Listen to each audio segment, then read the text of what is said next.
Volume 1, Chapter 15th of the Antiquary. This recording is in the public domain. The Antiquary, by Sir Walter Scott. Chapter 15th. Be this letter delivered with haste, haste, post haste. Ride, villain, ride, for thy life, for thy life, for thy life. Ancient indorsation of letters of importance. Leaving Mr. Oldbuck and his friend to enjoy their hard bargain of fish, we beg leave to transport the reader to the back parlour of the postmaster's house at Fairport, where his wife, he himself being absent, was employed in assorting for delivery the letters which had come by the Edinburgh post. This is very often in country towns the period of the day when gossips find it particularly agreeable to call on the man or woman of letters, in order, from the outside of the epistles, and, if they are not belied, occasionally from the inside also, to amuse themselves with gleaning information, or forming conjectures about the correspondence and affairs of their neighbours. Two females of this description were, at the time we mention, assisting or impeding Mrs. Mailsetter in her official duty. "Eh, preserve us, sirs," said the butcher's wife, "there's 10, 11, 12 letters to Tennant and Company, thae folk do mair business than a' the rest of the burgh." "Ay, but see, lass," answered the baker's lady, "there's twa o' them folded unco square and sealed at the tide. I doubt there will be protested bills in them." "Is there ony letters come yet for Jenny Caxon?" inquired the woman of joints and giblets. "The lieutenant's been away 3 weeks." "Just ane on Tuesday was a week," answered the dame of letters. "Was't a ship letter?" asked the Fornerina. "In troth was't." "It would be frae the lieutenant then," replied the mistress of the rolls, somewhat disappointed. "I never thought he would hae looked over his shouther after her." "Od, here's another," quoth Mrs. Mailsetter. "A ship letter, postmark Sunderland." All rushed to seize it. "Na, na, ladies," said Mrs. Mailsetter, interfering, "I hae had eneugh o' that work. Ken ye that Mr. Mailsetter got an unco rebuke frae the secretary at Edinburgh, for a complaint that was made about the letter of Aily Bisset's that ye opened, Mrs. Shortcake?" "Me opened!" answered the spouse of the chief baker of Fairport. "Ye ken yoursell, madam, it just came upon free will in my hand. What could I help it?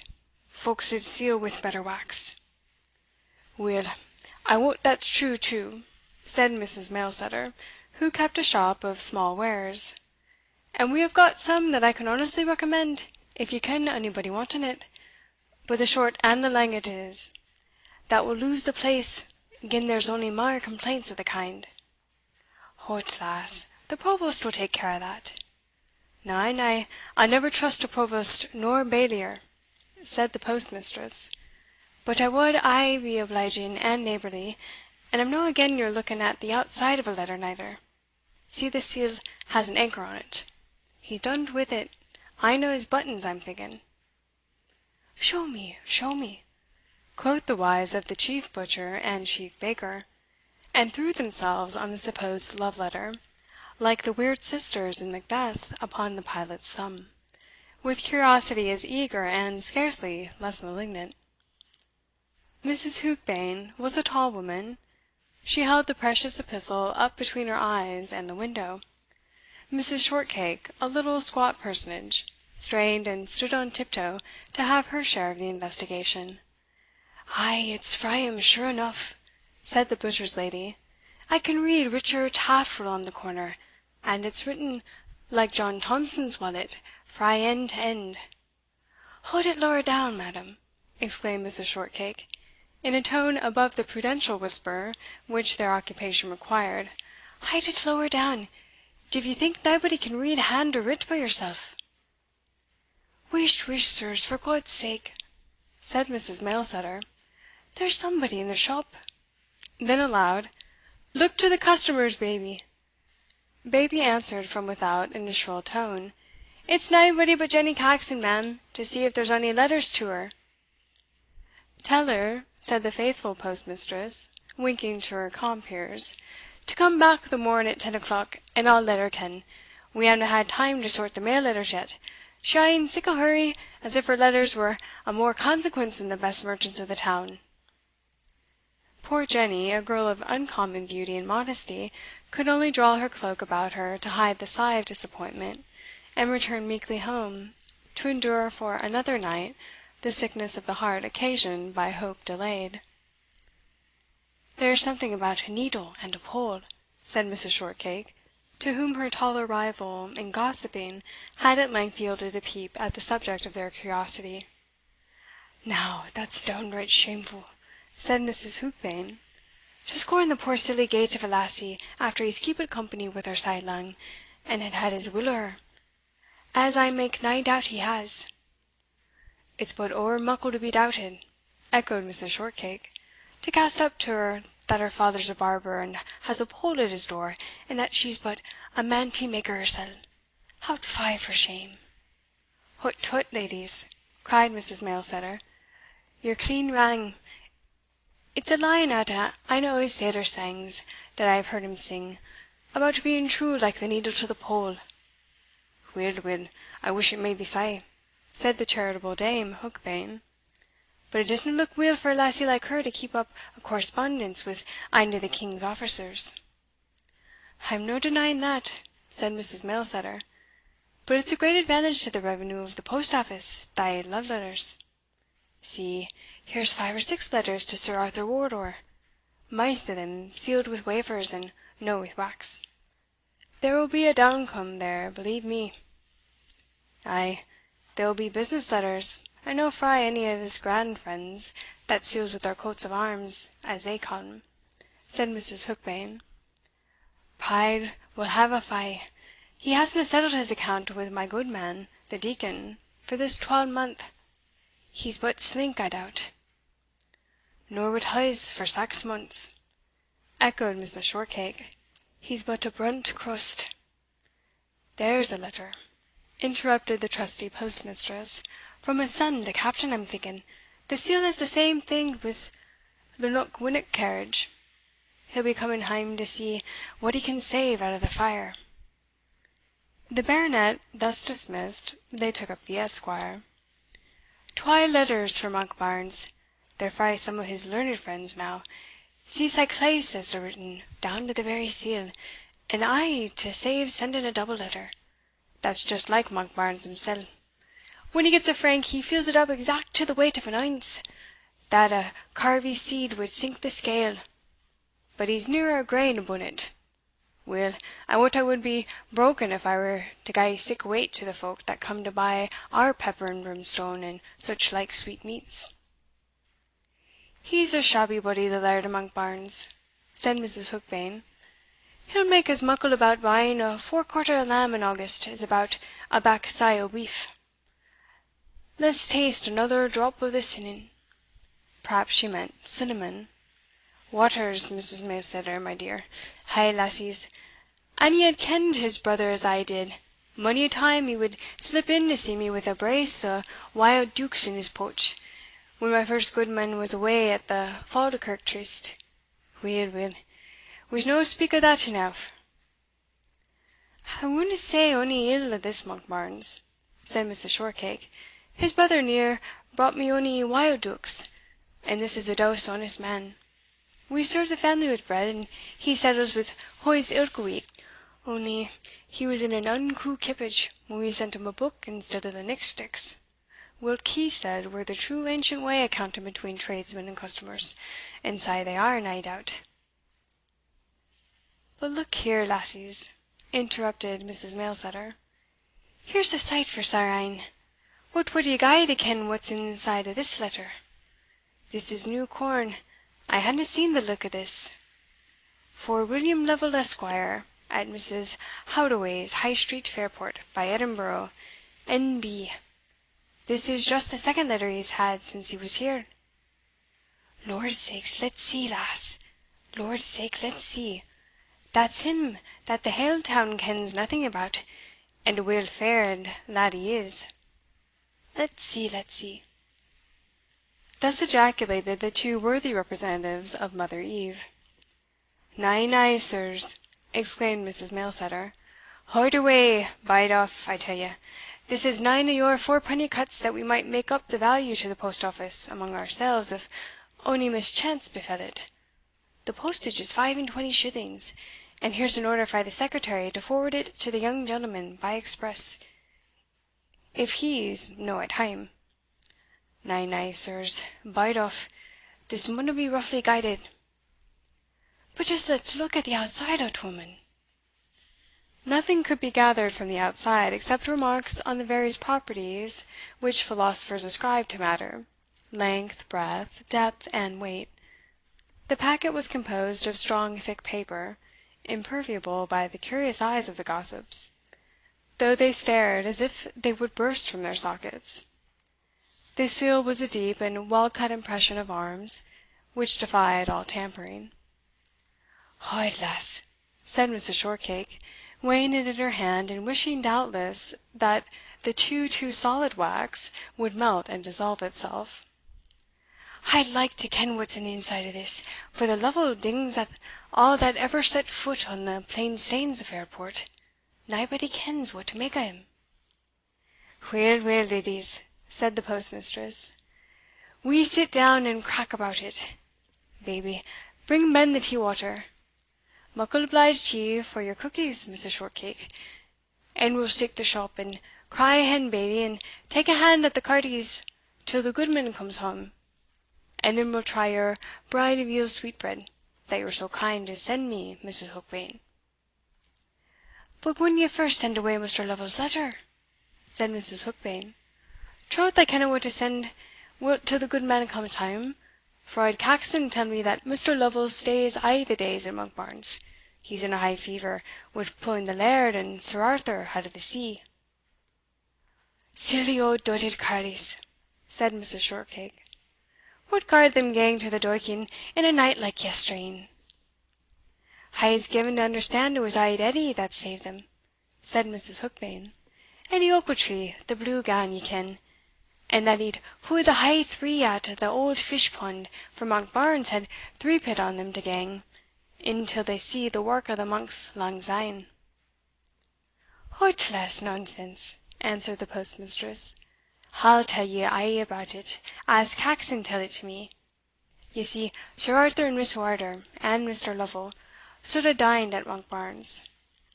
But, Mrs. Mailsetter," again interrupted Mrs. Hookbane, "will ye no be for sending away this letter by express?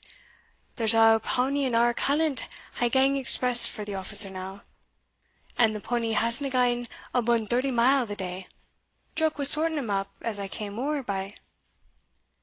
"Why, Mrs. Hookbane," said the woman of letters, pursing up her mouth, "ye ken my goodman likes to ride the expresses himsell. We maun gie our ain fish guts to our ain sea maws. It's a red half guinea to him every time he mounts his mear, and I dare say he'll be in sune. Or I dare to say it's the same thing whether the gentleman gets the express this night or early next morning." "Only that Mr. Lovel will be in town before the express gaes aff," said Mrs. Hookbane. "And where are ye then, lass? But ye ken your ain ways best." "Weel, weel, Mrs. Hookbane," answered Mrs. Mailsetter, a little out of humour and even out of countenance, "I am sure I'm never against being neighbour like, and living and letting live, as they say; and since I hae been sic a fool as to show you the post office order, ou, no doubt it maun be obeyed. But I'll no need your callant, mony thanks to ye. I'll send little Davie on your pony, and that will be just 5 and 3 pence to ilka ane o' us, ye ken. Davie! the Lord help ye, the bairn's no 10 year auld, and to be plain wi' ye, our pony reists a bit, and it's doom sweer to the road, and nobody can manage him but our Jock." "I am sorry for that," answered the postmistress, gravely. "It's like we maun wait then till the goodman comes hame, after a', for I wadna like to be responsible in trusting the letter to sic a callant as Jock. Our Davie belangs in a manner to the office." "Aweel, aweel, Mrs. Mailsetter, I see what ye wad be at. What'n ye like to risk the bairn, I'll risk the beast." Orders were accordingly given. The unwilling pony was brought out of his bed of straw, and again equipped for service. Davy, a leathern post-bag strapped across his shoulders, was perched upon the saddle, with a tear in his eye, and a switch in his hand. Jock good-naturedly led the animal out of the town, and by the crack of his whip, and the whoop and halloo of his too well-known voice, compelled it to take the road towards Monkbarns. Meanwhile the gossips, like the sibyls after consulting their leaves, arranged and combined the information of the evening, which flew next morning through 100 channels, and in 100 varieties, through the world of Fairport. Many strange and inconsistent were the rumours to which their communications and conjectures gave rise. Some said Tennant and Company were broken, and that all their bills had come back protested; others that they had got a great contract from government, and letters from the principal merchants at Glasgow, desiring to have shares upon a premium. One report stated that Lieutenant Taffril had acknowledged a private marriage with Jenny Caxon; another, that he had sent her a letter upbraiding her with the lowness of her birth and education, and bidding her an eternal adieu. It was generally rumoured that Sir Arthur Wardour's affairs had fallen into irretrievable confusion, and this report was only doubted by the wise because it was traced to Mrs. Mailsetter's shop, a source more famous for the circulation of news than for their accuracy. But all agreed that a packet from the Secretary of State's office had arrived, directed for Mr. Lovel, and that it had been forwarded by an orderly dragoon, dispatched from the headquarters at Edinburgh, who had galloped through Fairport without stopping, except just to inquire the way to Monkbarns. The reason of such an extraordinary mission to a very peaceful and retired individual was variously explained. Some said Lovel was an emigrant noble, summoned to head an insurrection that had broken out in La Vendée; others, that he was a spy; others, that he was a general officer who was visiting the coast privately; others, that he was a prince of the blood, who was travelling incognito. Meanwhile the progress of the packet which occasioned so much speculation towards its destined owner at Monkbarns had been perilous and interrupted. The bearer, Davy Mailsetter, as little resembling a bold dragoon as could well be imagined, was carried onwards towards Monkbarns by the pony, so long as the animal had in his recollection the crack of his usual instrument of chastisement, and the shout of the butcher's boy. But feeling how Davy, whose short legs were unequal to maintain his balance, swung to and fro upon his back, the pony began to disdain further compliance with the intimations he had received. First, then, he slackened his pace to a walk.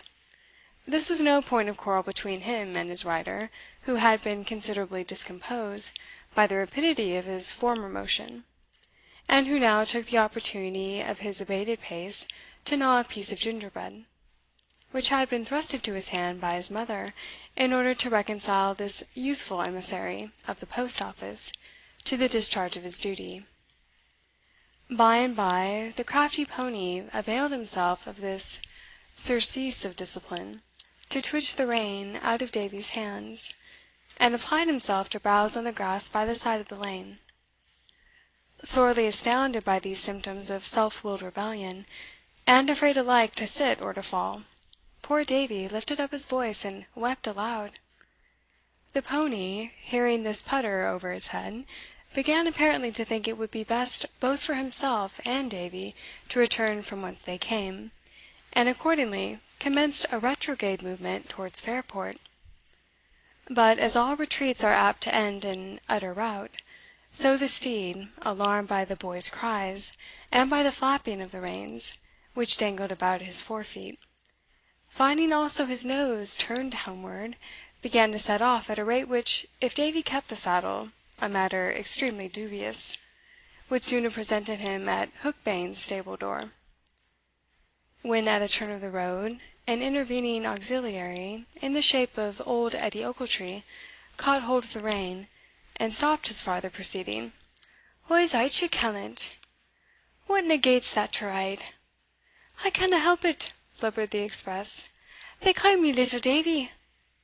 "And where are ye gaun?" "I'm gaun to Monkbarns wi' a letter." "Stirra, this is no the road to Monkbarns." But Davie could only answer the expostulation with sighs and tears. Old Edie was easily moved to compassion where childhood was in the case. "I wasna gaun that gate," he thought, "but it's the best o' my way o' life that I canna be weel out o' my road. They'll gie me quarters at Monkbarns readily eneugh, and I'll e'en hirple awa there wi' the wean, for it will knock its hams out, puir thing, if there's no somebody to guide the pony. Sae a letter, hinny? Will ye let me see it?" "I'm no gaun to let nobody see the letter," sobbed the boy, "till I get it to Mr. Lovel, for I'm a faithful servant of the office, if it werena for the pony." "Very right, my little man," said Ochiltree, turning the reluctant pony's head towards Monkbarns; "but we'll guide him atween us, if he's no a' the sweerer." Upon the very height of Kinprunes, to which Monkbarns had invited Lovel after their dinner, the Antiquary, again reconciled to the once degraded spot, was expatiating upon the topics the scenery afforded for a description of Agricola's camp at the dawn of morning, when his eye was caught by the appearance of the mendicant and his protege. "What the devil! Here comes old Edie, bag and baggage, I think." The beggar explained his errand, and Davie, who insisted upon a literal execution of his commission by going on to Monkbarns, was with difficulty prevailed upon to surrender the packet to its proper owner, although he met him a mile nearer than the place he had been directed to. "But my minnie said I maun be sure to get 20 shillings and 5 shillings for the postage, and 10 shillings and 6 pence for the express. There's the paper."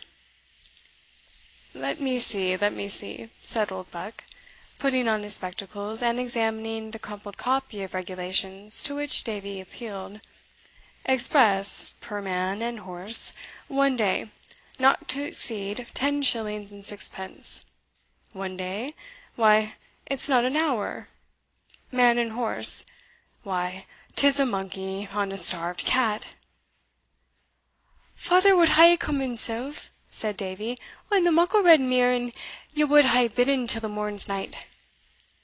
"4 and 20 hours after the regular date of delivery. You little cockatrice egg, do you understand the art of imposition so early?"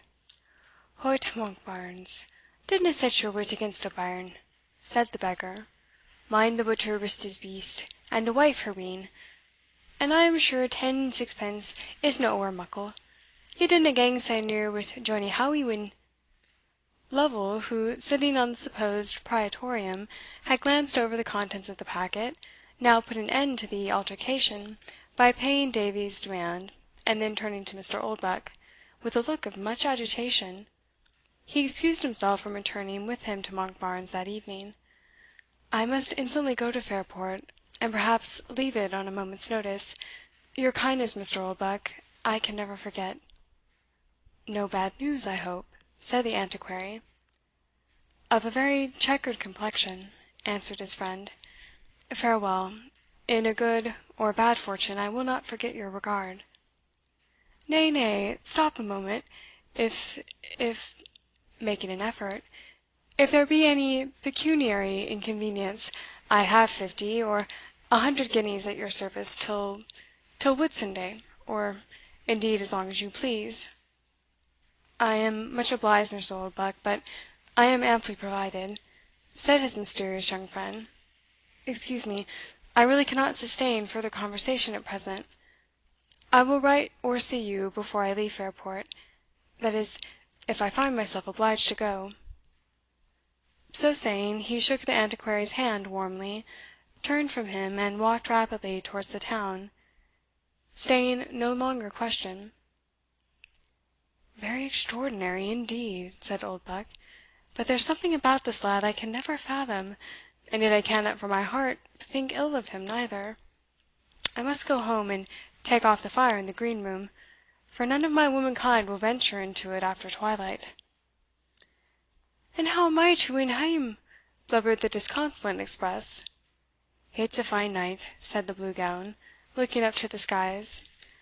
I had as good gang back to the town, and take care o' the wean." Do so, Edie." And rummaging for some time in his huge waistcoat pocket, till he found the object of his search, the Antiquary added, "There's sixpence to you, to buy a sneeshin." Author's Note. Note E. Nick sticks. A sort of tally generally used by bakers of the olden time in settling with their customers. Each family had its own nick stick, and for each loaf, as delivered, a notch was made on the stick. Accounts in exchequer, kept by the same kind of check, may have occasioned the Antiquary's partiality. In Prior's time the English bakers had the same sort of reckoning. Have you not seen a baker's maid between two equal panniers swayed? Her tally's useless, lie, and idle, if placed exactly in the middle. End author's note. End chapter 15th.